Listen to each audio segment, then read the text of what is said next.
नमस्कार साथियों, स्वागत है आपका आपके अपने YouTube चैनल अभ्युत्थान पर। मैं गौरव यादव उपस्थित हूँ आपके सामने एक बार फिर एक नया टॉपिक लेकर, जिसका नाम है जैन धर्म। जैसा कि आपको विदित है, हम भारत का प्राचीन इतिहास पढ़ रहे थे। हमने सबसे पहले भारत इतिहास का सामान्य परिचय पढ़ा, उसके पश्चात सिंधु घाटी सभ्यता के बारे में हमने पढ़ा, उसके पश्चात वैदिक सभ्यता के बारे में हमने पढ़ा। तो हम कालांतर में जैसे जैसे आगे बढ़ रहे हैं टाइम मशीन में, उसमें अब हम पहुँच चुके हैं 6ठी शताब्दी ईसा पूर्व में। उस टाइम पीरियड पे जब हमने वैदिक सभ्यता को कंप्लीट पढ़ लिया है, तो वैदिक सभ्यता जैसे जैसे मतलब आगे बढ़ रही है, विकसित हो चुकी है, उसके पश्चात नए कुछ धार्मिक आंदोलन भी निकल करके आते हैं। तो वो कौन कौन से हैं? वो है जैन धर्म और बौद्ध धर्म, जिनको कहा जाता है 6ठी शताब्दी के धार्मिक आंदोलन। तो धार्मिक आंदोलन जब इसको बोला गया है तो ऐतिहासिक तथ्यों में, तो उसके पीछे क्या रीज़न रहा होगा, ये सारी चीज़ें भी समझने की हैं। कोई भी धार्मिक आंदोलन हो या कोई राजनीतिक आंदोलन हो, अगर कोई ऐसा आंदोलन निकलता है, खड़ा होता है, उसके पीछे बहुत सारे रीज़न होते हैं। तो धार्मिक आंदोलन के पीछे भी कोई ना कोई बड़ा रीज़न रहा होगा, क्योंकि इससे 6ठी शताब्दी से जस्ट पहले हमने जिस चीज़ के बारे में अध्ययन किया है वो थे वेद थे, ब्राह्मण ग्रंथ थे, उपनिषद थे, वेदांग थे। इन सारी चीज़ों के बारे में हमने वहाँ पर पढ़ा है। वेदों की जिस काल में रचना हुई उनको वैदिक सभ्यता कहा गया।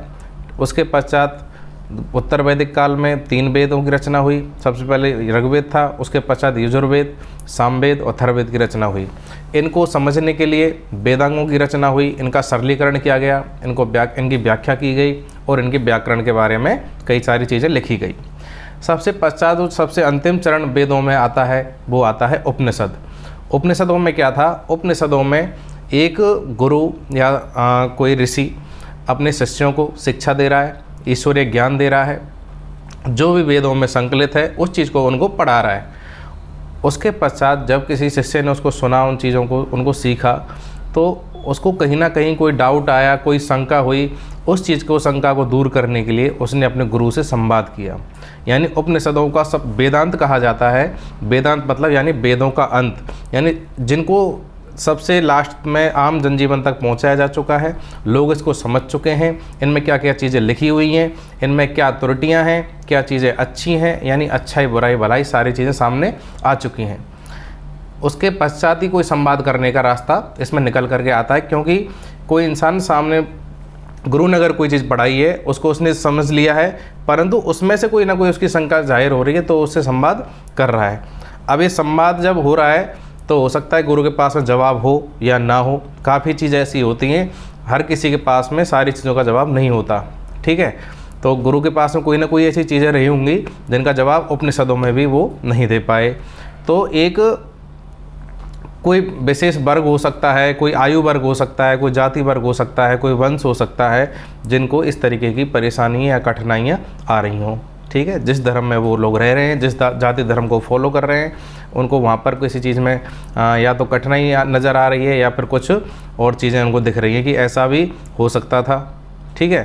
तो एक वैक्यूम बनता है, यानी एक जगह खाली होती है किसी चीज़ की, यानी कि ये चीज़ हो सकती थी, ये चीज़ यहाँ पर नहीं है, यानी उस चीज़ की जगह खाली है और उस चीज़ को भरने के लिए किसी नई चीज़ की आवश्यकता होगी।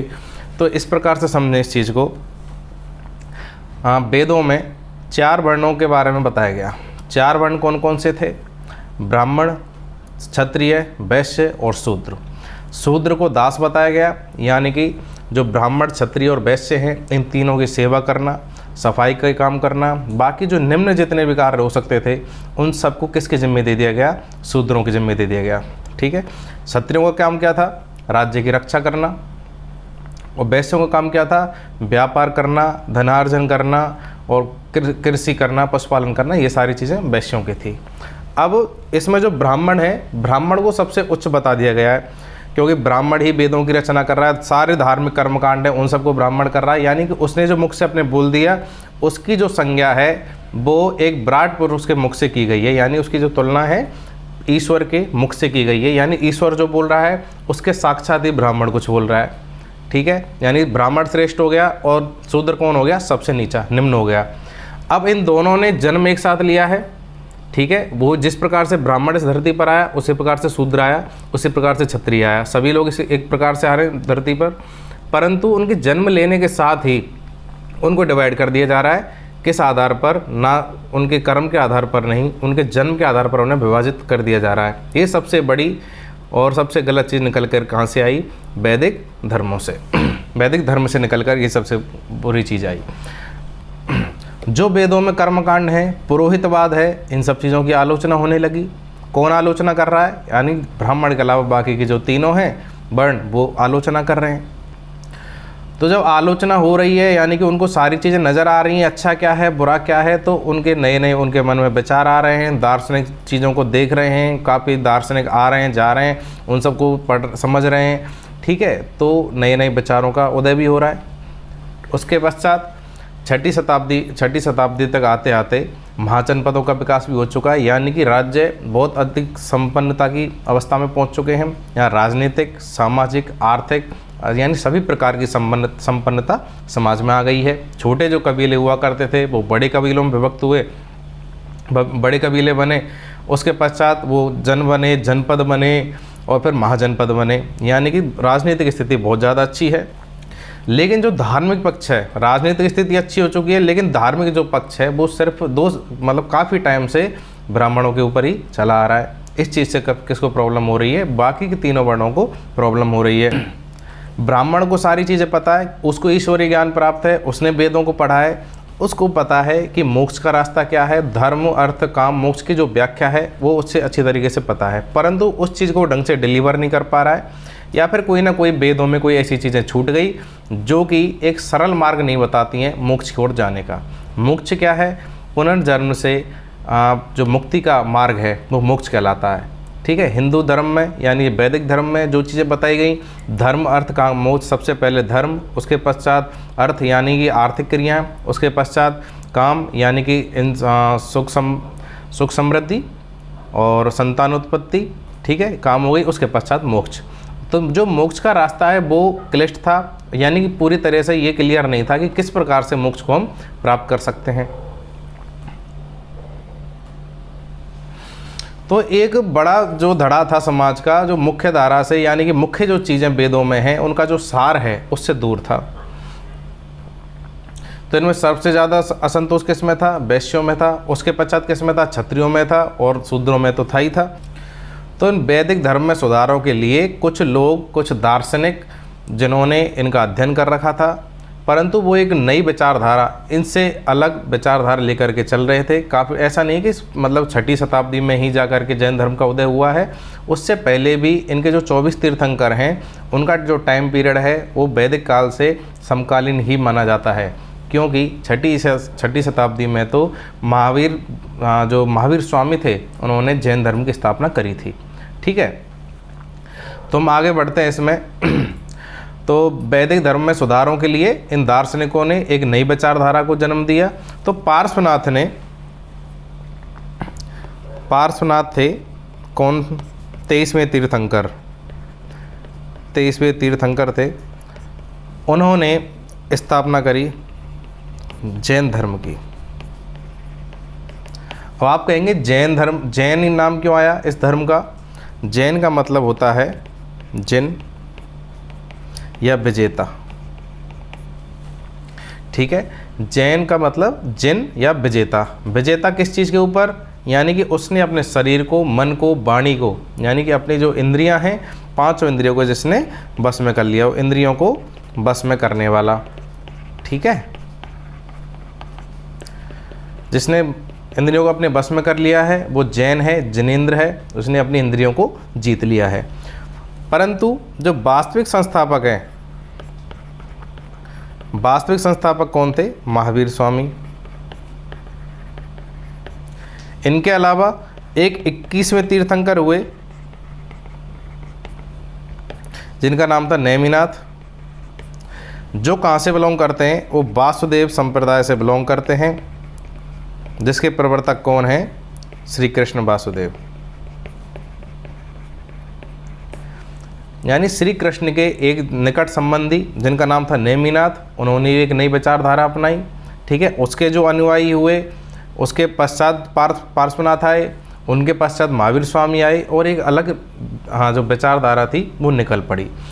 पार्श्वनाथ को जो फॉलो करने वाले लोग थे उनको क्या कहा गया? निग्रंथ।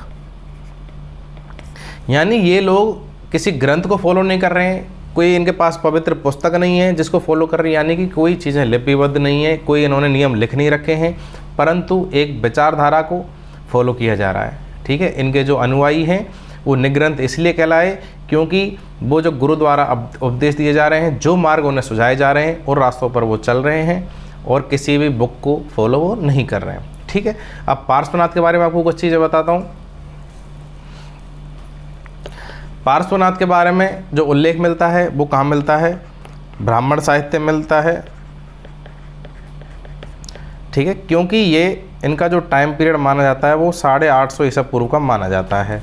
ठीक है, इस टाइम पर क्या चल रहा था? उत्तर वैदिक काल चल रहा था। यजुर्वेद, सामवेद और अथर्ववेद का टाइम पीरियड था, यानी कि इनसे 250 साल पहले पार्श्वनाथ जी आ चुके थे और वो अपने विचारों को प्रकट कर रहे थे लोगों के सामने।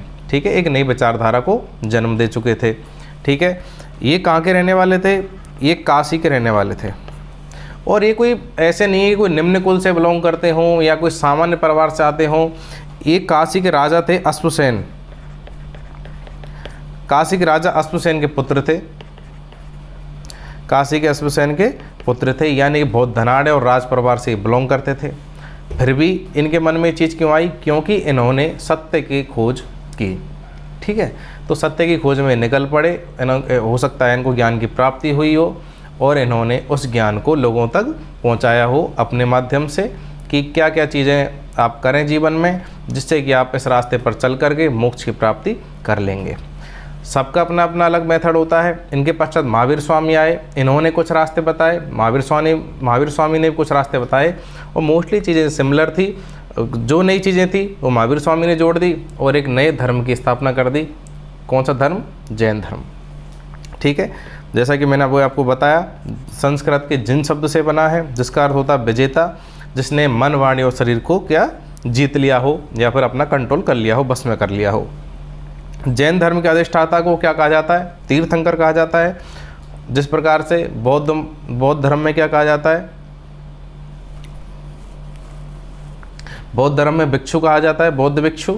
ठीक है, भिक्षु, भिक्षुणियाँ। ठीक है, जो लेडीज़ हुआ करती थी उनको भिक्षुणुओं बोलते थे और वैसे थे उनको भिक्षु। ठीक है, तो यहाँ पर तीर्थंकर हैं। उसी प्रकार ऋग्वेद में जो सबसे पहले तीर्थंकर का जिक्र होता है, ऋग्वेद कौन सा टाइम पीरियड? 1500 से 1000 BC का टाइम पीरियड, जिसमें ऋग्वेद में किसका वर्णन है? ऋषभदेव का वर्णन है, जो कि पहले तीर्थंकर हैं। और अरिष्टनेमी का भी उल्लेख मिलता है, यानी कि नेमिनाथ जी तो बाद में हो रहे हैं, नहीं, नेमिनाथ जी के बाद में जो अरिष्टनेमी है, अरिष्टनेमी का ऋग्वेद में उल्लेख मिल रहा है। अब एक चीज़ को भी आप इसमें कह सकते हैं कि ऋग्वेद का जो काल पीरियड है, जब उस टाइम पे इसको जो लिखा गया है, लिपिबद्ध किया गया है, वो महर्षि कृष्ण देवपायन वेद व्यास ने किया था। वो 6वीं शताब्दी ईसा पूर्व में किया था और कुछ इसके जो मंडल थे पहले और 10वें मंडल वो बाद में लिखे गए। हो सकता है इनमें उनका उल्लेख हो। ये लोग 1500 से 1000 के बीच के ना होकर के 1000 से 500 ईसा पूर्व के हो सकते हैं। ठीक है, अरिष्टनेमी और ऋषभदेव का उल्लेख कहाँ मिल रहा है? ऋग्वेद में मिल रहा है। जैन धर्म के 23वें तीर्थंकर कौन है? पार्श्वनाथ हैं, जो कि काशी के इक्ष्वाकु वंश से संबंधित हैं, राजा अश्वसेन के पुत्र हैं। ठीक है, एक युवराज हैं। अनुयायी को क्या कहा गया? निग्रंथ कहा गया, यानी वो किसी ग्रंथ को या किसी होली बुक को फॉलो नहीं कर रहे हैं। महावीर जैन को वास्तविक संस्थापक माना गया है और अंतिम यानी 24वें तीर्थंकर माना गया है। उसके बाद में तीर्थंकर परंपरा समाप्त हो गई। ठीक है, जो 24 तीर्थंकर थे ये उनकी लिस्ट है। एक बार आप उसका स्क्रीनशॉट ले लें। जो मुख्य हैं मैं आपको बता देता हूँ। जैसे पहले ऋषभदेव के बारे में पूछा जाता है, 8वें चंद्र प्रभु के बारे में पूछा जाता है। ठीक है, और मल्लीनाथ के बारे में 19 जो हैं मल्लीनाथ के बारे में पूछा जाता है। फिर 21-22 पे नेमिनाथ जी, अरिष्टनेमी, पार्श्वनाथ, महावीर, इनके बारे में मोस्टली पढ़ा जाता है। बाकी 24 का अगर आप याद करना चाहें तो ये लिस्ट आपके सामने है, आप इसका स्क्रीनशॉट ले सकते हैं। ठीक है, अब हम आगे चलते हैं। अब हम महावीर स्वामी का जो जीवन चरित्र था उसके बारे में पढ़ते हैं थोड़ा। जन्म कब हुआ? 540 ईसा पूर्व में हुआ। जन्म का स्थान क्या है? बिहार में वैशाली नामक जो राज्य पड़ता था उसमें कुंडग्राम के निकट इनका जन्म होता है। और जन्म कहाँ पर हो रहा है इनका? इनका जन्म भी एक राज परिवार में हो रहा है जो बज्जी संघ था। ठीक है, ये सारे संघों के बारे में जो भी गणराज्य संघ हैं, महाजनपद हैं, इनको हम महाजनपद वाले टॉपिक में पढ़ेंगे। तो आप इस शब्द को याद रखें, बज्जी संघ। तो कुंडग्राम के ज्ञात्रक क्षत्रिय कुल पे इनका जन्म होता है। इनके पिताजी उस कुल के प्रधान थे, यानी उस संघ बज्जी संघ के प्रधान थे। ठीक है, त्रिशला इनकी माता का नाम था। जो लिच्छवी के राजा थे चेटक, उनकी बहन थी, यानी वो भी एक राज खानदान से बिलोंग करती हैं। इनके बचपन का नाम था वर्धमान महावीर। ओके, पत्नी का नाम यशोदा था। जो कुंडीय गोत्र के राजा समरवती कन्या थी, यानी कि वो भी राज खानदान से बिलोंग करती है। यानी कि ये लोग एक बहुत अच्छे परिवार में, बहुत सुख सुविधाओं में इन लोगों ने जन्म लिया है। परंतु इन लोगों ने आम जनजीवन की बातों को समझा कि वो लोग क्या चाहते हैं, उनके जीवन में कष्ट क्या हैं, सुख दुख लालच, सारी चीज़ों को उन्होंने समझा और वो इस रास्ते पर आगे चले। इनकी पुत्री का नाम प्रियदर्शना था। इनका विवाह किससे हुआ? इनका विवाह हुआ जमाली से, यानी इनके जो दामाद जमाली हुए, जो इनके प्रथम शिष्य एवं प्रथम विरोधी कहलाए। इन्होंने विरोध कब किया? यानी ज्ञान प्राप्ति के 14वें वर्ष में इन्होंने किसका विरोध किया है? इन्होंने विरोध किया है महावीर जैन का। ठीक है, इनके जो शिष्य हैं दूसरे, वो मक्खिल हैं, पुत्र किसके हैं? गोसाल के। आजीवक संप्रदाय के संस्थापक हैं, यानी कि पहले वो इस धर्म से प्रभावित हुए, इनके अनुयायी बने, इनके शिष्य बने, यहाँ से शिक्षा प्राप्त करी। इनको हो सकता है यहाँ पर भी कुछ कमी लगी हो, तो इन्होंने एक अपनी नई शिक्षाओं को जन्म दे करके आजीवक संप्रदाय की स्थापना कर दी। ठीक है, नेक्स्ट आता जो प्रथम शिष्य आपने बता ही दिया, जमाली दामाद है। द्वितीय विरोधी कौन है इनका? तीसगुप्त, जो ज्ञान प्राप्ति के 16वें वर्ष में इनका विरोधी हुआ है। यानी हो सकता है इनकी सारी विचारधाराओं से वो संतुष्ट ना हो, उसकी कुछ शंकाएं हों, जिसके कारण से वो उनसे दूर हो गया या विरोध कर दिया। गृहत्याग कब किया इन्होंने? 30 वर्ष की आयु में इन्होंने अपना घर छोड़ा, यानी कि अपने गृहस्थ जीवन को छोड़कर ये संन्यास की ओर चल पड़े। ठीक है, इनका बड़ा भाई था नंदीवर्धन, उनसे इन्होंने आज्ञा ली, भिक्षा प्राप्त की और वहाँ से निकल पड़े। 12 वर्ष तक लगातार इन्होंने तपस्या करी। ठीक है, और 12 वर्ष की तपस्या के पश्चात ऋजुपालका नदी के तट पर जम्बिक ग्राम में, ऋजुपालका नदी के तट पर साल वृक्ष के नीचे इनको ज्ञान की प्राप्त होती है, यानी ईश्वरीय ज्ञान की प्राप्त होती है ध्यान करते हुए। ठीक है, यानी कि अब इन्होंने जो ईश्वर के द्वारा ज्ञान जो मिलना चाहिए, यानी भगवत गीता में जो अर्जुन को ज्ञान दिया गया, इस प्रकार से विराट रूप में आकर के, या फिर इनको तपस्या में, तप के दौरान ध्यान मुद्रा में इनको ईश्वरीय ज्ञान की प्राप्ति हुई। ठीक है, और ये कैवलिन कहलाए, यानी कि इनको सर्वोच्च ज्ञान जो ईश्वर का है वो प्राप्त हो चुका है और इनको सर्वोच्च ज्ञानी हो चुके हैं, इसलिए कैवलिन कहलाए। इसको कैवल्य भी कहते हैं। ठीक है, जिन कहलाए, और अरहत यानी पूज्य, पूज्य भी कहलाए। ठीक है, इन्होंने अपना उपदेश कहाँ दिया? राजगृह में दिया, बितुलाचल पहाड़ी पर, बाराकर नदी तट पर। ठीक है, ये चीज़ें क्लियर हैं। पार्श्वनाथ के बारे में अगर कभी ये चीज़ पूछी जाए कि पार्श्वनाथ ने अपना उपदेश कहाँ दिया था, वो दिया था सम्मेत शिखर पर। सम्मेत पर्वत शिखर ये कहाँ स्थित है? ये झारखंड में स्थित है। ठीक है, तो सम्मेत पर्वत शिखर क्यों प्रसिद्ध है? क्योंकि पार्श्वनाथ ने अपना उपदेश दिया था। और महावीर जैन ने कहाँ पर उपदेश दिया? राजगृह या राजगीर में, जो कहाँ पर है? बाराकर नदी के तट पर, बितलाचल पहाड़ी पर। ठीक है, इन्होंने अपना वहाँ पर उपदेश दिया और इनको निर्वाण कहाँ प्राप्त हुआ? पावापुरी राजगृह के पास में ही, वहीं पर मोस्टली टाइम इन्होंने निकाला। 72 वर्ष की आयु में प्राप्त हुआ। 468 ईसा पूर्व में इनको निर्वाण की प्राप्ति हुई। ठीक है, मलराज का जो क्षेत्र गणराज्य हुआ करता था, उस क्षेत्र में इन्होंने अपने प्राण त्यागे। ठीक है, यानी ये जीवन चरित हुआ, एक स्मॉल ब्रीफ हुआ इनके बारे में कि इन्होंने, इनका जीवन काल क्या था, इन्होंने कहाँ पर जन्म लिया, कौन इनकी पत्नी थी, कौन इनके शिष्य थे, किसने इनका विरोध किया, इनको ज्ञान की प्राप्ति कब हुई और इनको निर्वाण कब प्राप्त हुआ। ठीक है, निर्वाण को कहा गया है मृत्यु। ठीक है, तो जैन धर्म की स्थापना पार्श्वनाथ के आध्यात्मिक शिष्य हैं कौन? वर्धमान महावीर, इन्होंने की है। कहाँ पर जन्म होता है? कुंडग्राम में हुआ, 540 ईसा पूर्व में। ठीक है, सत्य की खोज के लिए कब निकले अपने घर से? 30 वर्ष की अवस्था में अपना घर छोड़ करके ये निकल गए। 42 वर्ष की अवस्था में इनको कैवल्य की प्राप्ति हुई। ओके, और इन्होंने अपने वस्त्रों को पूर्ण रूप से त्याग दिया। जब दो पार्ट में डिवाइड होगा जैन धर्म, श्वेतांबर और दिगंबर, तो जो लोग दिगंबर संप्रदाय के हैं वो किसको फॉलो करते हैं, पूर्ण रूपेण वो करते हैं महावीर स्वामी को फॉलो, यानी कि वो भी अपने वस्त्र त्याग देते हैं जब गृहस्थ जीवन को छोड़ते हैं। ठीक है, कैवल्य द्वारा उन्होंने सुख दुख पर विजय प्राप्त कर ली, इसके कारण वो क्या कहलाए, महावीर कहलाए, जिन कहलाए या विजेता कहलाए। ठीक है, उनके अनुयायी इसी वजह से जैन कहलाए जाने लगे। इन्होंने 5 सिद्धांत दिए। अब 5 सिद्धांतों में से ये जो पहले 4 सिद्धांत हैं कौन कौन से, अहिंसा, सत्य, अस्तेय और अपरिग्रह। अहिंसा मतलब हिंसा नहीं करनी चाहिए, किसी जीव को नहीं मारना चाहिए, जीव पर दया करनी चाहिए। सत्य यानी झूठ नहीं बोलना चाहिए। अस्तेय चोरी नहीं करनी चाहिए। अपरिग्रह संपत्ति अर्जन नहीं करनी चाहिए, संपत्ति, धन धान्य, सोने चांदी, जेवर, ये सारी चीज़ों का संग्रह नहीं करना चाहिए, क्योंकि ये सारी चीज़ें व्यर्थ हैं, इनका कोई इस्तेमाल नहीं है अगर आप ईश्वर की शरण में जा रहे हैं तो। ठीक है, इन्होंने एक नया जोड़ा ब्रह्मचर्य यानी कि इंद्रियों को बस में करना। ठीक है, ये भी बहुत महत्वपूर्ण था मोक्ष प्राप्ति के लिए। तो इन्होंने अपने 5 धर्म बना दिए। इसमें से 4 कौन से हैं जो पार्श्वनाथ ने दिए हैं, 5वां ब्रह्मचर्य महावीर ने जोड़ दिया है। ठीक है, और जैन धर्म में सबसे ज़्यादा जो बल दिया गया है वो दिया गया किस पर, वो दिया गया अहिंसा पर, यानी अहिंसा से रहना है, किसी के ऊपर हिंसा नहीं करनी है, जीव मात्र पर दया करनी है। तो जैन धर्म में देवताओं का जो स्थान है वो भी जिन से नीचे हो गया, क्योंकि सर्वोच्च जो ज्ञान प्राप्त है वो जिन को प्राप्त है, यानी वो ईश्वर है, ईश्वर के समकक्ष हैं, और जो बाकी देवता हैं वो उनसे नीचे रखे जाएंगे। ठीक है, जैन साहित्यों से हमें सारी चीज़ें प्राप्त जो होती हैं वो जैन साहित्यों से प्राप्त होती हैं। जैन साहित्य कौन कौन से, जहाँ से हमें ये सारी चीज़ें प्राप्त हो रही हैं, जो जानकारी के स्रोत हैं वो जैन साहित्य हैं, उनको क्या कहा जाता है, आगम। आगम में कौन कौन सी चीज़ सम्मिलित हैं, 12 अंग जैन धर्म के, 12 उपांग, 10 प्रकीर्ण, 6 छेद सूत्र, 4 मूल सूत्र, 1 नंदी सूत्र, 1 अनुयोग द्वार, यानी ये सारी चीज़ें आगम कहलाती हैं।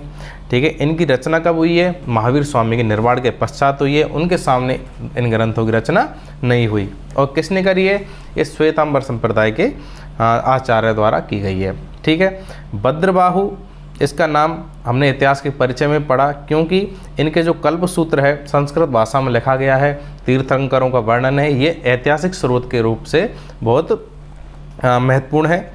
उपांगों में ब्रह्मांड का वर्णन है, खगोल विद्या का वर्णन है, काल का विभाजन किया गया है, मरणोत्तर क्या जीवन होता है, आत्मा कहाँ जाती है, ये सारी चीज़ लिखी गई हैं। प्राणियों का वर्गीकरण आदि उल्लेख इसमें दिए गए हैं। किसमें, उपांगों में। उपांग कितने हैं, 12। ठीक है, 12 उपांगों में। पूर्व मध्यकाल में, पूर्व मध्यकाल कौन सा, यानी 10वीं 11वीं 12वीं शताब्दी, नहीं 9वीं 10वीं 11वीं शताब्दी की समथिंग वाला टाइम पीरियड। तो पूर्व मध्यकाल में हरिभद्र सूर्य ने समरादित्य कथा लिखी, धूर्तख्यान लिखा, कथा कोश लिखा। उद्योतन सूर्य ने कुबलय माला लिखी। ये कुबलय माला भी एक बहुत प्राचीन और ऐतिहासिक स्रोत माना जाता है, यानी कि जो ऑथेंटिक सोर्स माने जाते हैं हिस्ट्री के, उनमें कुबलय माला भी आता है। सिद्धार्थ ऋषि ने उपमितिभव लिखा, जिनेश्वर सूर्य ने कोश प्रकरण लिखा, जिनसेन ने आदि पुराण लिखा, और गौड़भद्र ने उत्तर पुराण की रचना करी।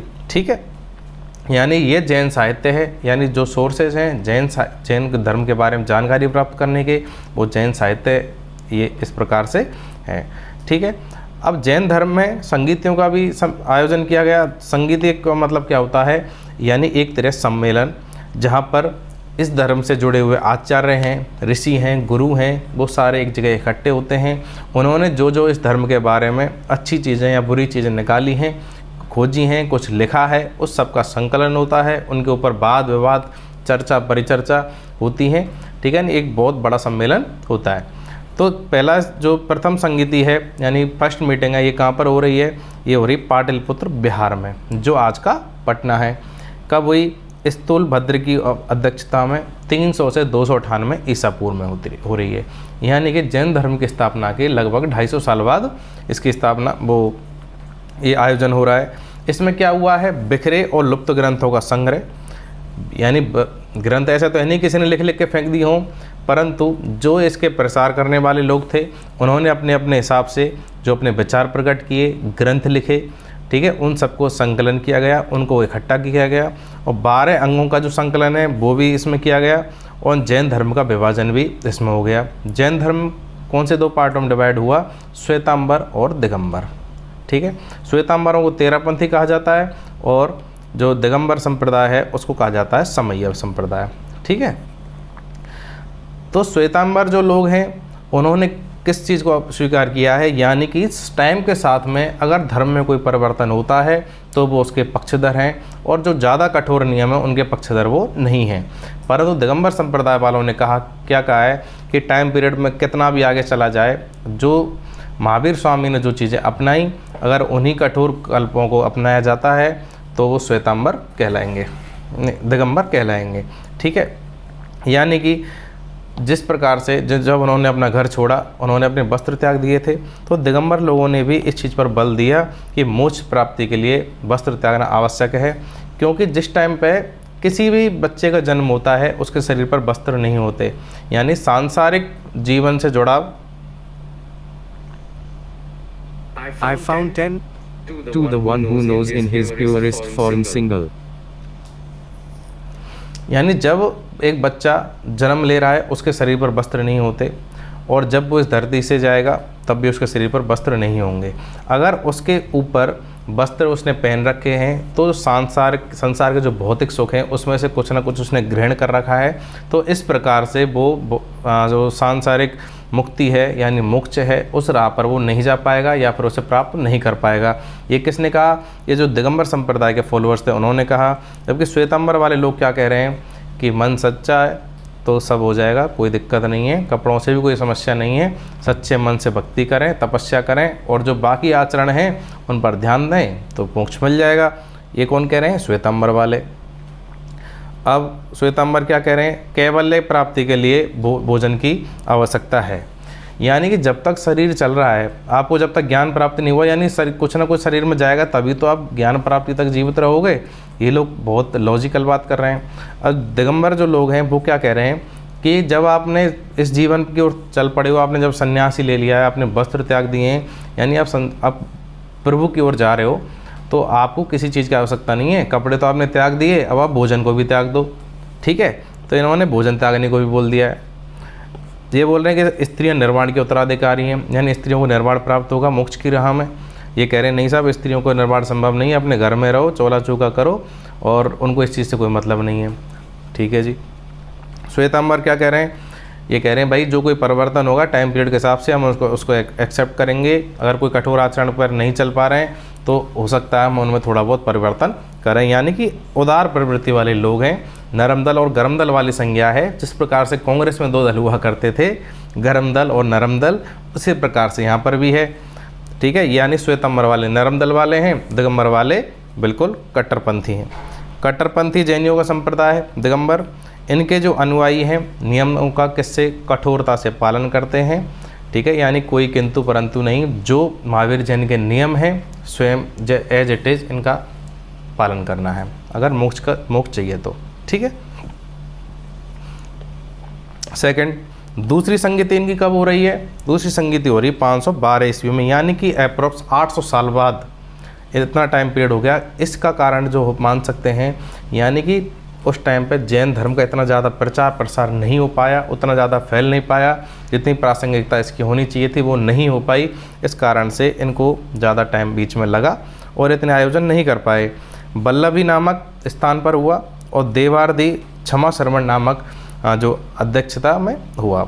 ठीक है, बिखरे ग्रंथों का संकलन किया गया और क्रमानुसार प्रणयन करने के लिए कहा गया, यानी कि जो नियम हैं उनको क्रमानुसार पालन करें। इस प्रकार की इसमें बातें हुई। अब जैन धर्म के 24 तीर्थंकर हैं। 24 तीर्थंकरों के अपने अपने प्रतीक हैं। जिस प्रकार से आप हिंदू धर्म में देखते होंगे, जैसे गणेश का वाहन चूहा है। ठीक है, और जो शिव जी हैं उनके गले में सर्प रहता है, यानी हर देवता के साथ में अलग अलग किसी न किसी का जुड़ाव माना गया है। चाहे कोई पशु हो सकता है, कोई अन्य जानवर हो सकता है। इसी प्रकार से इनके जितने भी तीर्थंकर हुए सबका कोई ना कोई प्रतीक बताया जाता है। ठीक है, तो ये जो मैंने डाल रखा है फोटो, इसमें सारी चीज़ें लिखी हुई हैं। मैं आपको अंतिम से बता देता हूँ जो मुख्य इनके जो तीर्थंकर हुए जिनका उल्लेख मिलता है हमें। जैसे नेमिनाथ जी का नीलकमल है, यानी कि नीला कमल नेम, ठीक है। उनके बाद में आते हैं अरिष्टनेमी, उनका संघ है। 23वें नंबर पर आते हैं पार्श्वनाथ जी, उनका सर्प फण है, ठीक है। महावीर स्वामी का सिंह है यानी शेर है। ऋषभनाथ जी जो सबसे पहले हुए, उनका कुबड़ वाला बैल है। अजितनाथ जी का हाथी है, यानी इस प्रकार से इनके प्रतीक हुए, ठीक है। इनमें से कई बार क्वेश्चन पूछा गया है, यानी कि इसमें से इनको एक बार आप देख लें, और बाकी जो लास्ट के 4 हैं और शुरू के जो 2-3 हैं, ठीक है, और बीच में जैसे चंद्र प्रभु जी हैं, इनको एक बार आप देख लें, क्योंकि इनमें से भी कभी ना कभी क्वेश्चन पूछे गए हैं एग्जाम्स में, ठीक है। ये कंप्लीट हुआ। उसके पश्चात जब हम प्रचार के बारे में बात करते हैं तो जैन धर्म का प्रचार किसने किया है? उस टाइम के जो प्रतापी राजा हुए मौर्य वंश के, मौर्य साम्राज्य के बुद्धिस्ट सम्राट चंद्रगुप्त मौर्य, उन्होंने भी इसका प्रचार किया, ठीक है। पाटलिपुत्र में इनके मुख्य जो उपदेश हैं उनको संकलित करने के लिए एक परिषद का आयोजन भी किया गया। कलिंग और उड़ीसा में जैन धर्म का प्रचार कब हुआ? 4वीं शताब्दी ईसा पूर्व हुआ। और कलिंग के जो राजा थे खारवेल, कलिंग नरेश खारवेल थे, उन्होंने जैन धर्म को संरक्षण दिया।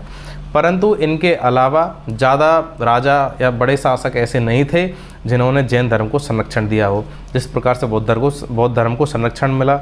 और ना ही जैन धर्म का प्रचार करने के लिए कोई मठों की स्थापना की गई, ना बिहारों की स्थापना की गई। यानी इनके जो दार्शनिक थे वो पैदल पैदल घूमते थे जंगलों में और वो गांव-गांव जाकर के एक तरीके से प्रचार करते थे, ठीक है, ऐसा कहा गया है। जैन धर्म में सांसारिक बंधनों से छुटकारा पाने के लिए, मोक्ष पाने के लिए 3 उपाय भी बताए गए हैं। उसको कहा जाता है त्रिरत्न, ठीक है। ये बहुत महत्वपूर्ण है। सम्यक ज्ञान, सम्यक ध्यान और सम्यक आचरण। सम्यक ज्ञान मतलब यानी कि ईश्वर की प्राप्ति के लिए क्या क्या ज्ञान होना चाहिए हमें, यानी सांसारिक सुखों का, दुखों का, वो सारा ज्ञान होना चाहिए। ध्यान मतलब यानी कि मोक्ष प्राप्ति के लिए हम पूर्ण रूप से एकाग्र होकर ईश्वर का ध्यान लगाएं। और सम्यक आचरण यानी आप जीवन में कोई भी कार्य कर रहे हैं, धर्म का पालन करें और उनका आचरण करें, यानी वो हो गया सम्यक आचरण, ठीक है। जैन धर्म पुनर्जन्म और कर्मवाद पर विश्वास कर रहा है, यानी कि आप जैसा कर्म कर रहे हैं वैसा फल पाओगे। कब पाओगे?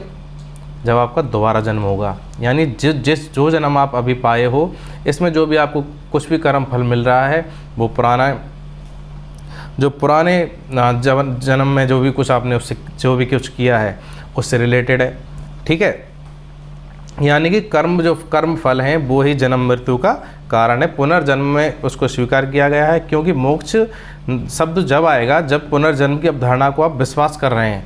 क्योंकि जब तक आप इस मोक्ष का मतलब क्या है? सांसारिक मुक्ति पाना, यानी कि जो पुनर्जन्म है इस क्रिया से मुक्त होना, अलग अलग योनियों में जन्म लेना, उस क्रिया से मुक्त होना। यानी कि आपने एक बार जन्म ले लिया और आत्मा का परमात्मा से मिलन हो जाएगा और आप सांसारिक सुखों से, दुखों से मुक्ति पा जाएंगे, ठीक है। तो यहाँ तक जैन धर्म के बारे में संपूर्ण जानकारी हो गई। और बाकी चीज़ें भी काफ़ी हैं इस बारे में, परंतु नॉर्मल कोई भी अपन एग्ज़ाम देते हैं तो उसमें इन सारी चीज़ें सफिशिएंट हैं। अगर आपको बहुत ज़्यादा पढ़ना है तो उसके लिए भी आपको अलग से क्लासेस मिल सकती हैं बाद में, ठीक है। आप कमेंट में अपनी सारी चीज़ बताएं कि आपको इसमें क्या कमी लगी है, क्या चीज़ें और होनी चाहिए थी, उन सारी चीज़ों को भी आगे देखा जाएगा, ठीक है। अब इनके जो जैन धर्म के मंदिर हैं वो बहुत ज़्यादा फेमस हैं। क्यों फेमस है? क्योंकि उनका निर्माण, स्थापत्य की शैली उनमें बहुत ज़्यादा अच्छी है और बहुत विशाल विशाल मंदिर इनके पाए जाते हैं।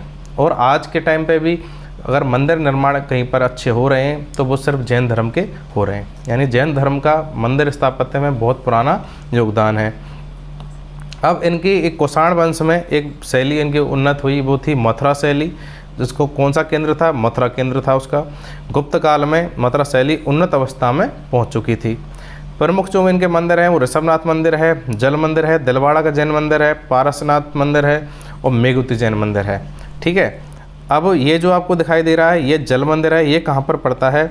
ये बिहार में स्थित है, ठीक है। ये राजगृह बिहार में स्थित है। ये जो आपको दूसरा दिखाई दे रहा है ये दिलवाड़ा के जैन मंदिर हैं। दिलवाड़ा कहाँ स्थित है? ये सिरोही राजस्थान में है। सिरोही आबू पर्वत पर ये स्थित है। कौन से? दिलवाड़ा के जैन मंदिर, ठीक है। अब ये पड़ता है मेघुती टेम्पल। ये बहुत पुराना मंदिर है, 7वीं शताब्दी ईसा पूर्व का ये माना जाता है। जो ऐहोल के शिलालेख प्राप्त होते हैं वो यहीं से प्राप्त होते हैं, क्योंकि इसमें शिलाखंडों को जोड़ जोड़ करके कोई ज़्यादा कोई नक्काशी नहीं है, ज़्यादा कोई वास्तुशिल्प यहाँ पर नहीं है, परंतु इनके जो पत्थरों को जोड़ जोड़ करके एक मंदिर बना दिया गया है। इसको मेघुती टेम्पल कहा गया है और ऐहोल के शिलालेख यहीं से प्राप्त होते हैं, जो कि ऐतिहासिक स्रोतों में बहुत महत्वपूर्ण स्थान रखते हैं। ठीक है, उसके पश्चात दिगंबर जैन मंदिर कौन कौन से हुए? पार्श्वनाथ मंदिर, रणकपुर जैन मंदिर, नाकोड़ा पार्श्वनाथ। ठीक है, और रणकपुर के जैन मंदिर आप ये फोटो देख सकते हैं। इनकी विशालता और भव्यता का अंदाज़ा आप इस चीज़ से लगा रखें हैं, या आप इन शिखरों को भी गिनेंगे तो बहुत सारे शिखर यहाँ पर मिले हैं। यानी इतना बड़ा मंदिर राजस्थान के पाली ज़िले में रणकपुर नामक स्थान पर ये पड़ता है। ठीक है, जैन श्वेतांबरों का त्रिलोकपुर तीर्थ है। अब ये जो आप नीचे देख रहे हैं ये है नाकोड़ा तीर्थ। ये किसको समर्पित है? पार्श्वनाथ को समर्पित है, और पार्श्वनाथ को यहाँ पर काल भैरव की संज्ञा दी गई है। ठीक है, ये जो मूर्ति आप देख रहे हैं काली मूर्ति, इसको काल भैरव कहा गया है। और नाकोड़ा तीर्थ कहाँ पर पड़ता है? बालोतरा बाड़मेर में, राजस्थान। ठीक है, तो जैन धर्म के ये प्रमुख मंदिर हो गए। अब इसके पश्चात जो चीज़ आती है वो है जैन धर्म के पतन के कारण। जैन धर्म के पतन के कारण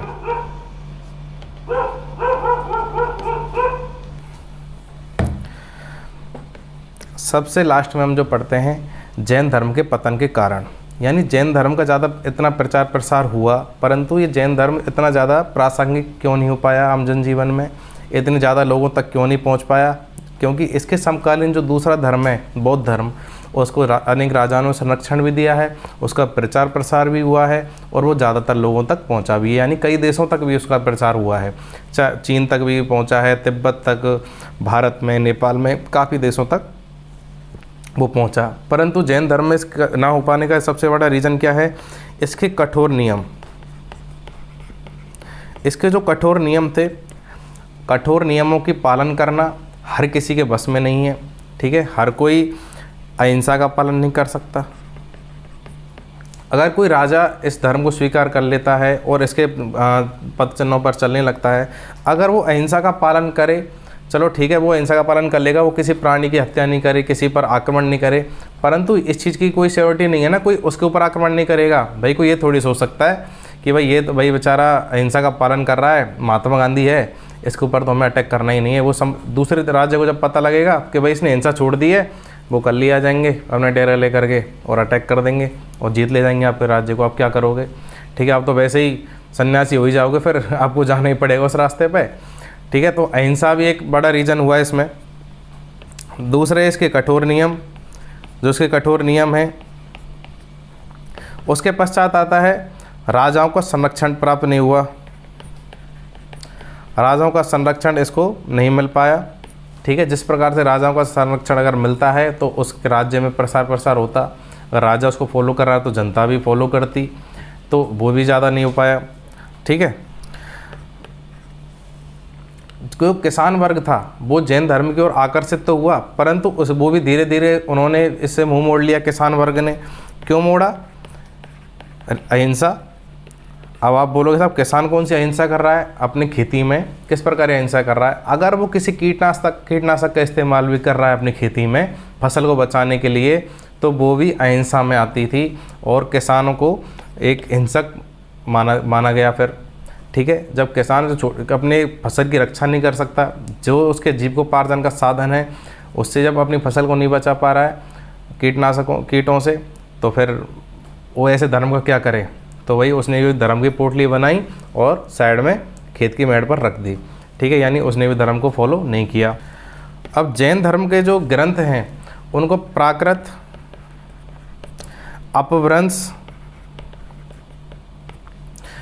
अपभ्रंश जैसी भाषाओं में लिखा गया, संस्कृत में भी लिखा गया, लेकिन संस्कृत में उनको लिखा गया बाद में, जिस टाइम प्रचार प्रसार का टाइम था, यानी कि जो जिस टाइम पर उसका उद्भव हुआ था, जो उसका टाइम ऑफ पीक था, उस टाइम पे प्राकृत और अपभ्रंश भाषा में उनके ग्रंथ लिखे जा रहे थे, जो जनता की समझ से बिल्कुल ही बाहर थे।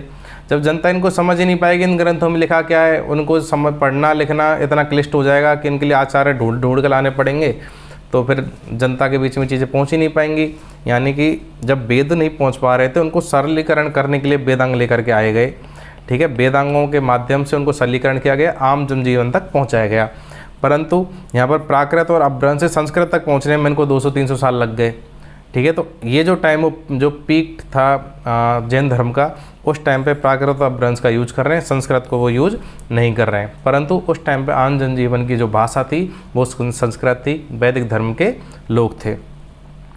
ठीक है, अब इन चीज़ों को कौन समझ सकता था, यानी कि जो विशिष्ट और जो जिनका बहुत ज़्यादा अच्छा IQ है, यानी अच्छे पढ़े लिखे लोग हैं, इंटेलेक्चुअल्स हैं, वही लोग इस भाषा को समझ सकते हैं और इन धर्मों को समझ सकते हैं इनमें क्या लिखा हुआ है। तो इसलिए इनकी लोकप्रियता जो है वो ज़्यादा नहीं हो पाई और उनके सीमित आधार लोकप्रियता का रह गया। ठीक है, ये भी इनका उत्पतन का कारण बना।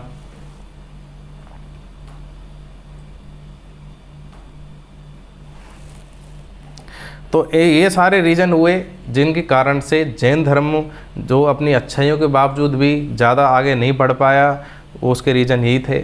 ठीक है, यानी उनके कठोर नियम, अहिंसा का पालन करना, अहिंसा सत्य अस्तेय अपरिग्रह, यानी बहुत सारी चीज़ें ऐसी हैं जो प्रैक्टिकली इंसान उनको नहीं लागू कर सकता अपने जीवन में। अगर जब वो संन्यास ले लेगा या फिर अपने गृहस्थ जीवन छोड़ देगा, उसके पश्चात तो चाहे भले वो कुछ भी कर ले, लेकिन गृहस्थ जीवन में से निकलना भी तो उसके लिए बहुत टेढ़ी खीर है। वो क्या चाहता है कि मैं अपना जीवन जी रहा हूँ, इसमें आप मुझे आचरण बता दें, इसमें आप मुझे रास्ता बता दें, भाई इस रास्ते को फॉलो करो, इससे आप मोक्ष की प्राप्ति कर लोगे।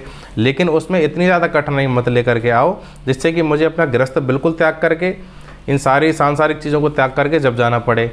ठीक है, तो इस जैन धर्म में बस एक आ गया कि भाई आपको सारी चीज़ आपको साइड में उठा के रखनी है, तब आप मोक्ष को प्राप्त कर सकते हो। अब इसमें कुछ ना कुछ कमियां मिल रही हैं, तभी इसमें से आजीवक संप्रदाय निकल रहा है।